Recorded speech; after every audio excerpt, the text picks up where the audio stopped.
வணக்கம். இலங்கை செய்திகளுடன் நான் நிரோஷன். விரிவான செய்திகளுக்கு முன் தலைப்புச் செய்திகள். ஜனாதிபதி எதிர்வரும் செப்டம்பர் மாதம் அமெரிக்கா மற்றும் ஜப்பான் ஆகிய நாடுகளுக்கு 2 அரசு முறை பயணம்.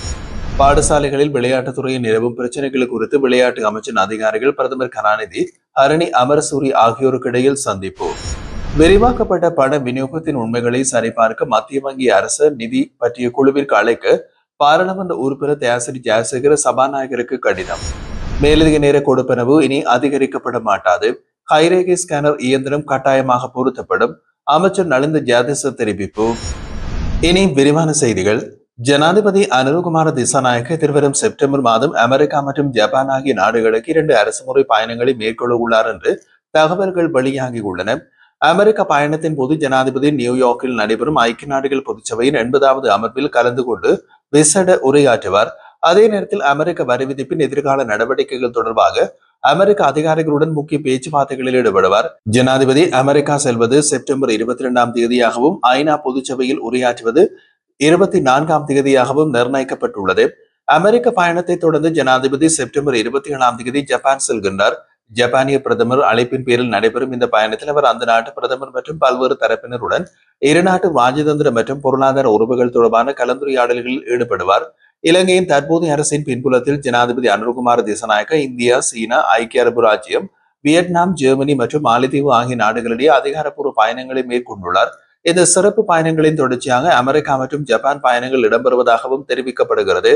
அரசு வட்டாரங்கள் ஜனாதிபதியின் ஜப்பான் பயணம் இருநாட்டு ராஜதந்திர மற்றும் பொருளாதார உறவுகளில் புதிய முன்னேற்றங்களை ஏற்படுத்தும் என்றும் இலங்கையில் இடைநிறுத்தப்பட்ட ஜப்பானிய திட்டங்கள் விரைவில் மீண்டும் செயல்படுத்த தொடங்கலாம் என்றும் எதிர்ப்பு கூறியுள்ளனர். பாடசாலைகளில் விளையாட்டுத்துறையில் நிலவும் பிரச்சனைகள் குறித்து ஆகஸ்ட் 21ஆம் தேதி கல்வி மற்றும் விளையாட்டு அமைச்சின் அதிகாரிகள், கல்வி, உயர்கல்வி மற்றும் தொழிற்கல்வி அமைச்சரின் பிரதிநிதிகள் பிரதமர் கலாநிதி ஹரணி அமரசூரி அவர்களை பாராளுமன்ற வளாகத்தில் சந்தித்து கலந்துரையாடினர்.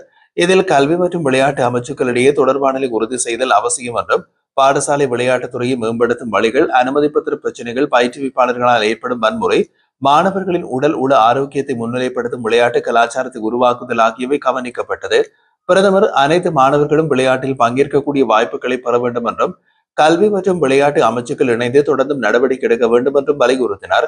மேலும் உயர்கல்வி மாணவர்களுக்கான விளையாட்டு பயிற்சி மற்றும் சர்வதேச போட்டிகள் தொடர்பான பிரச்சனைகள், போட்டிகளுக்கான விண்ணப்பங்களை கணினி தரவு முறைமை மூலம் சமர்ப்பிக்க வேண்டிய அவசியம் குறித்தும் கலந்துரையாடப்பட்டது.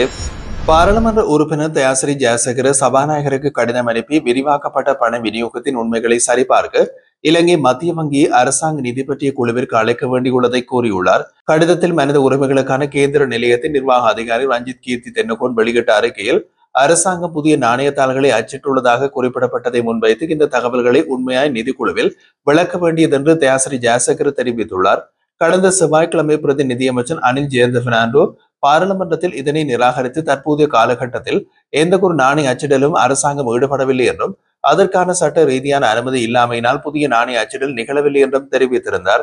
தயாசிரி ஜெயசேகர கடிதத்தில் இலங்கை மத்திய வங்கியின் தலையீட்டினால் விரிவாக்கப்பட்ட பண விநியோகம் மூலமாக பணப்புழக்கம் அதிகரித்துள்ளதாகவும், இதன் உண்மைகளை அரசாங்க நிதி பற்றிய குழுவில் தெரிவிக்க வேண்டும் என்றும் கூறியுள்ளார். அதனுடன் அரசு மற்றும் நிதியமைச்சின் அனுமதியின்றி புதிய நாணயத்தை அச்சிட்டால் அது தண்டனைக்குரிய குற்றமாகும் என்றும் அவர் சுட்டிக்காட்டினார்.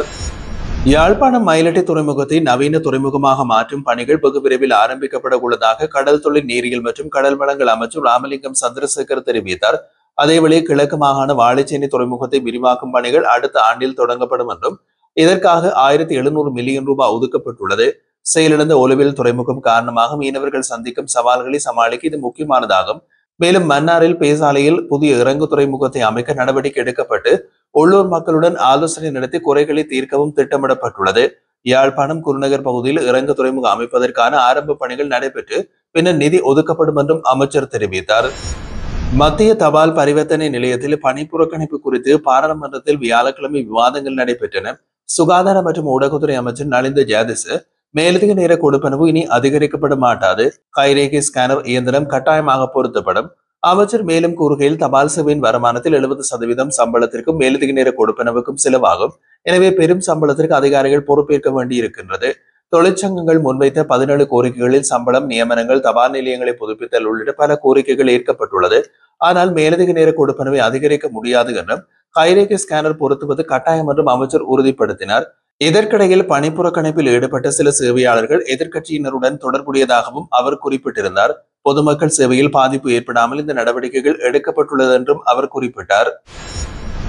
இனப்பிரச்சினைக்கு தீர்வாக மாகாண சபை முறைமை அறிமுகப்படுத்தப்பட்டு வடக்கு மற்றும் கிழக்கு மாகாண மக்களுக்கு அரசியலமைப்பின் நிர்வாக அதிகாரங்களை வழங்க வேண்டும் என்று ஐக்கிய மக்கள் சக்தியின் குருநாகல் மாவட்ட நாடாளுமன்ற உறுப்பினர் நளின் பண்டார வலியுறுத்தினார். பாராளுமன்றத்தில் வியாழக்கிழமை நடைபெற்ற உற்பத்தி தீர்வை விசேட ஏற்பாடுகள் சட்டம், நிதி சட்டம் மற்றும் நிர்மாண தொழில் அபிவிருத்தி சட்டம் தொடர்பான ஒழுங்கு விதிகள் மீதான விவாதத்தில் அவர் உரையாற்றிய போது, மாகாண சபை தேர்தல் வாக்குறுதியும் அரசாங்கத்தின் பிற வாக்குறுதிகள் போல பொய்யாக கூடாது என்று குறிப்பிட்டிருந்தார். அவர் மேலும் கூறுகையில், நடுத்தர மக்களின் வாகன கொள்வனவு இலக்கு கனவாக மாறியுள்ளது. அதிக வரிகளால் சாதாரண வாகனங்களையும் கொள்வனவு செய்ய முடியாத நிலைமை உள்ளது. தேர்தல் மேடைகளில் வாகன கொள்வனவு தொடர்பாக முன்வைத்த வாக்குறுதிகள் இன்று அனைத்தும் பொய்யாகியுள்ளன.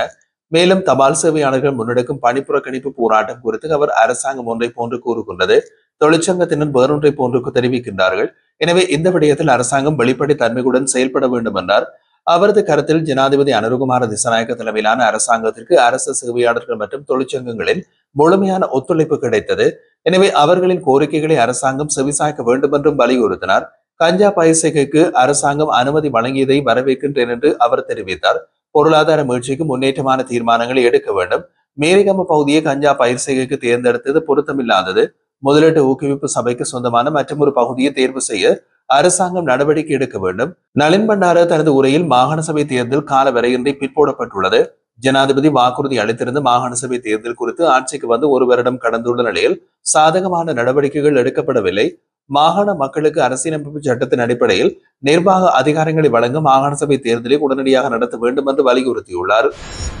நாட்டின் தற்போதைய தேசிய பாதுகாப்பு சூழலில் புலிகள் இருந்திருந்தால் நடந்து வந்து துப்பாக்கி சூடு நடத்தும் நிலைமை ஏற்பட்டிருக்கும் என்று ஸ்ரீலங்கா பொதுஜன பெரமுனவின் தேசிய அமைப்பாளர் நாமல் ராஜபக்ச தெரிவித்தார். இணையதளம் ஒன்றுக்கு வழங்கிய நேர்காணலில் அவர், நாடு முழுவதும் குண்டுவெடிப்பு நிகழ்கின்றது. மஹிந்த ராஜபக்சவின் காலத்தில் முக்கிய அமைச்சர்கள் குடும்பத்தினரிடம் இருந்ததால் செயல்பட முடியவில்லை. எம்மிடம் இருந்ததால் தான் யுத்தத்தை முடிவுக்கு கொண்டு வந்தோம் என்று கூறினார். 2015ஆம் ஆண்டு நாட்டின் புலனாய்வு துறைகளும் பல்வேறு சவால்களை எதிர்கொண்டுள்ளன. அதில் முக்கிய நிகழ்வு ஈஸ்டர் குண்டுவெடிப்பு. பல தகவல்கள் இருந்தும் அவற்றை முழுமையாக செயல்படுத்த முடியாத நிலை மற்றும் அவற்றின் நம்பகத்தன்மை குறித்து சந்தேகங்களே காரணமாக இருக்கலாம் என்று அவர் குறிப்பிட்டார். கோட்டாபய ராஜபக்சவின் ஆட்சி காலத்திலும் புலனாய்வு தகவல்கள் வழங்கப்பட்டிருந்தாலும் அதிகாரிகள் முழுமையாக நம்பவில்லை. அதேபோல் அறகலைய போராட்டத்திற்கும் புலனாய்வு தகவல்கள் தொடர்புடையதாக இருக்கலாம். ரேஸ் மோட்டார் சைக்கிள்களில் திட்டமிட்ட குற்றச்செயல்களில் ஈடுபடும் கும்பல்கள் ஸ்கூட்டர்களில் வந்து துப்பாக்கிச்சூடு பிரயோகங்களை மேற்கொண்டு வருவதாக அவர் கூறியுள்ளார். நமது புலனாய்வு தகவல்கள் நேரத்தில் கிடைத்திருந்தால் தொடர்ச்சியான சூட்டு சம்பவங்களை தடுக்க முடிந்திருக்கும் என்றும் அவர் தெரிவித்தார். கோட்டாபயவின் ஆட்சி கவிழ்ப்பு புவியியல் அரசியலில் ஒரு ரெஜிம் மாற்றமாகும் என்றும் அவர் மதிப்பாய்வு செய்துள்ளார். நாட்டில் இதுவரை 17 மனித புதைகுழிகள் கண்டுபிடிக்கப்பட்டுள்ளதாக தெரிவிக்கப்பட்டிருக்கின்றது. இதனிடையே கொழும்பு துறைமுக வளாகத்திலும் ஒரு மனித புதைகுழி கண்டுபிடிக்கப்பட்டது. அதில் அகழ்வாராய்ச்சி மேற்கொள்ளப்பட்ட போது குறைந்தது 88 நபர்களின் எலும்புக்கூடுகள் மீட்கப்பட்டுள்ளதாக அதிகாரிகள் உறுதிப்படுத்தியுள்ளனர். இந்த புதைகுழி ஜூலை 2024 நாட்டில் புதியதாக கட்டப்பட உள்ள அதிவேக நெடுஞ்சாலை கட்டுமான பணிகளின் போது முதலில் கண்டுபிடிக்கப்பட்டது. அகழ்வாராய்ச்சிகள் கொழும்பு மேலதிக நீதவான் கசுன் காஞ்சன திசாநாயக்கவின் மேற்பார்வையிலும் தொல்பொருள் நிபுணர் சிரேஷ்ட பேராசிரியர் ராஜ் சோமதேவின் அறிவுறுத்தலின் கீழும் மேற்கொள்ளப்பட்டது. இதேவேளை செம்மணி மனித புதைகுழியில் இதுவரை 150 எலும்புக்கூடுகள் மீட்கப்பட்டுள்ளன. நாடு முழுவதும் இதுவரை 17 மனித புதைகுழிகள் கண்டுபிடிக்கப்பட்டுள்ளதாக நீதியமைச்சர் ஹர்சன் நாணயக்கார சமீபத்தில் தெரிவித்திருந்தார்.